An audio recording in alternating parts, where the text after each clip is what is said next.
Hi there.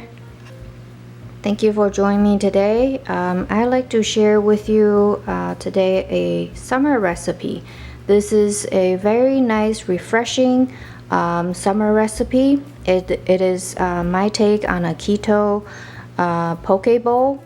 And the special thing about this poke bowl is I used my tofu rice rather than laying down lettuce at the bottom, and this will give a much more I think it's much more representative of the texture of a poke bowl with the rice at the bottom.